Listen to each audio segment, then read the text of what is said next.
Look at all that water. Woo! We've got a yang water horse of a day. That's inner fire, yin inner fire, the freedom energy. Horses run free. This would be like a black horse, kind of like a Mustang, and really looking at all that water. Now, yin water reflects, not quite like the sun reflecting on yin water or yin fire, excuse me. A little different, but it's still reflecting. It's light for the yang water, and we are overly watery, right? I create like a simmering pot, just warming up the house with some cinnamon sticks, clove, create a wassail, whether you want to drink it or not, just creating the aromatics through your house. And we have both friends and we also have enemy or people that are jealous, maybe some lingering fear. Water is also fear. But all that water, and fire is love, it's joy, it's laughter, it's having fun. And the fire, yin fire, would be like a nice warm stove that's actually using the water for that simmering pot. How fantastic is that? Just saying. The rabbit is kindness. I would say inner kindness, it's yin energy. But water needs earth for guidance, to give it direction. So I would actually use earth as an element for grounding, possibly for this day, more nurturing to our soul. I would also create a fire, light a candle, do some invocations, prayer, communicate with spirit, all the spirits, elementals, ancestors, otherwise. It really is the bridge between nature. Nature is also a fantastic idea because we do need the earth. The nature is going to soak up some of that water and also kindling the fire. But earth is what I feel. I know there's no metal or mineral. That's all about stories, communication, which I would actually bring in. So our ancestors' stories can also be heard, carried on those frequency. But I really am feeling earth for so much of that water as well. Earth to a water day master is actually leadership, power, being able to be a leader who is stable like a mountain that doesn't budge, but also nurturing for those around them. They bring a gift and a purpose. But all that water, it's also imagination, it's dream, exploration. It's like going to the depths of the idea. I find it curious at the end of Scorpio season, we've got all this water. I'm not going to lie. But the rabbit is this eclectic, innovative energy to perform. And we actually need more of it, energy, vitality. So that's kind of what I'm going with. You do you, and I'm just expressing what I'm feeling. And the Monday is, of course, the fairy godmother, which I love that we've got the fairy godmother. I've been called the fairy godmother, spirit mama, and whatnot, other terminologies. But the fairy godmother is part of the she, the lords and the ladies of the fae.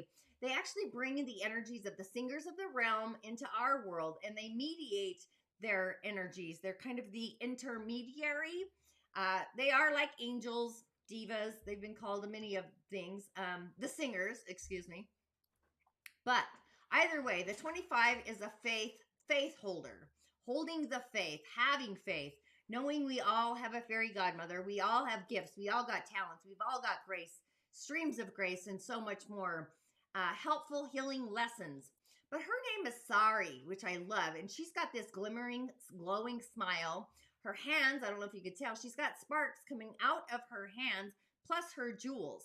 Fairy dust. There's a miracle. And anything and everything in the in-between, sideways, and wherever. But she's the untangler. She untangles the webs that we weave and craft and create. And she protects us from ill will. She brings us choices when we thought we don't have none. She opens doors to those streams of grace. It's about great fortune, good fortune. And we receive these gifts from the universe. And often, sometimes we don't feel like we deserve them. Sometimes it's, I'm doing better than I deserve. But deserving or not deserving is usually never the issue.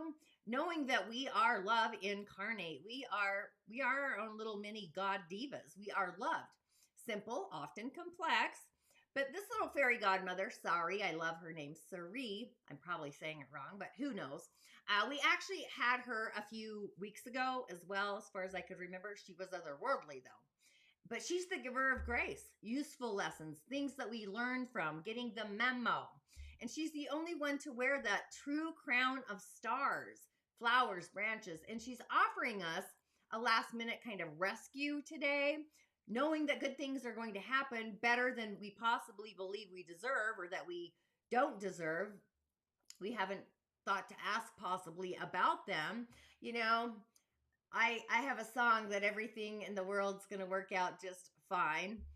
There's a song, I'm not singing it correctly right now, but she teaches us all about living and receiving unconditionally and helping us to open up our hearts and accept the good pour, the divine pour, opening up to receive and accept divine will's blessings. Hello. Sometimes she showers us with the gift of abundance. So really keep an eye out for those unexpected fortunes, great fortune, especially if you may have thought you only saw or feel like you only get bad luck streaming your way. Karma could be good and also not so fantastic, right? So just remember to be grateful, say thank you, feel the blessings, even of the receivings, even gifting others. The gift of giving without anyone knowing who or where the gift came from. So that's all fantastic. Discover cowrie shell divination, ancient wisdom at your fingertips. You set the shells, I decode your answers, love, career, and more. We've got the guidance you seek. Tap into shamanic roots, uncover your inner energy, chase your dreams, learn from the wisdom of tribal mystics, bridging the gap to your potential. Supercharge your experience with us.